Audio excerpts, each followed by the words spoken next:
Hi, this is my review for Young Dark Emu, written by Bruce Pascoe. Bruce Pascoe has done a fabulous job collating diary entries consisting of thoughts, recounts, and observations of British explorers and convicts. By using these diary entries, he has put together an interesting book and story that argues the impact of colonisation of Australia, specifically the damage done to Aboriginal cultures, peoples, traditions, and histories. Keep in mind Keep in mind that this can be a difficult topic to discuss with students. Bruce Pascoe's Young Dark Emu was specifically rewritten and designed for students learning of Indigenous cultures and histories. His original Dark Emu include more matured concepts and texts that aren't suitable for young students. The main theme explored in this book is understanding what life was like before and during the settlement of British explorers on Australian soil. This includes the lives of both non-Indigenous and Indigenous peoples. The diary entries hold much empathy for Indigenous people at the time, but also describe a lot of confusion and interest in new people. Exploring what was considered to be uninhabited space, the diary entries are exciting in that they describe what Australia looked like. For example, the following is a part of the passage written by Lieutenant Grey, a European explorer travelling to Western Australia in 1839. The path increased in breadth and its beaten appearance, whilst along the side we found frequent wells, some of which were 10 and 12 feet. For many people, such as myself, we were never exposed or aware of this information, and therefore our minds were almost trapped in a way that we can only view Indigenous people as primitive. Bruce Pascoe briefly includes this argument in his book in that he explains how Darwin theory, a survival of the fittest, was the mindset some explorers came when colonising Australia. Although not all explorers saw like this, it was a majority mindset that allowed for the continuation of colonisation. Some entries, such as the one written by Charles Stewart in 1849, show his appreciation and gratitude from the caring service the Indigenous tribe offered to him and his people. He said, "But so far from exhibiting any unkind feeling, they treated us with genuine hospitality.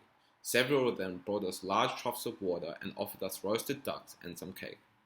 These diverse entries allow students to challenge their pre-existing thoughts and ideas of Indigenous people, question their knowledge or understanding of Indigenous cultures and history, and begin to formulate new perspectives for Aboriginal cultures and people.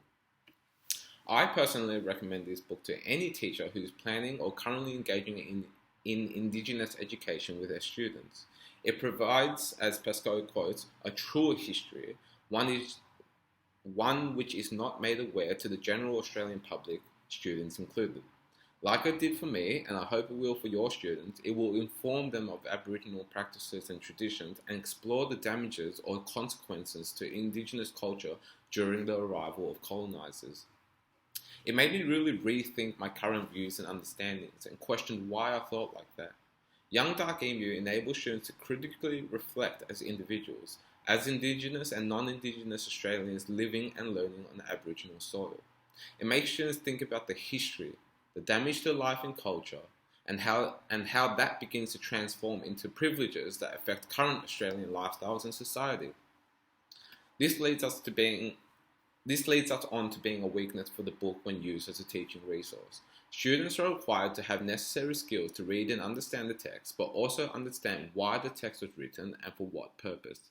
This links back to critical reflection, and that I believe what Pascoe was trying to do with this book was to get people, specifically young adults and students, to identify their current position towards Aboriginal histories, how it might or could have affected their current lifestyle, and why that might be the case.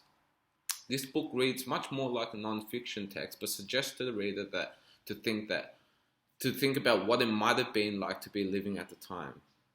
Pascoe references his ideas and thoughts according to the diary entries and perceives Indigenous life before British colonisation. And although we believe this to be a fact, some could argue the validity of the text, which leads me into the strength of the book, portrayal of Indigenous history and cultures. This book perfectly illustrates and describes Indigenous language tribes by analysing the diary entries of convicts and explorers. As students read the observations or physical information of the text, they also need to include their own imagination to what it might actually have looked like. For example, an example of this is in Young Dark Emu is James Kirby's entry in which he describes an Aboriginal person fishing. specifically going into detail of the engineering of the fish trap. He later adds into the entry that they built the trap because they were a group of lazy people. It is much on the student to determine and judge the bias of the entries, but also the intricate details mentioned. Exploring colonization and learning of Aboriginal histories and cultures is essential when trying to build relationships with Aboriginal and Torres Strait Islander peoples. Exposing students to facts endorsed by Aboriginal people is important as students are able to read and argue different perspectives on the topic.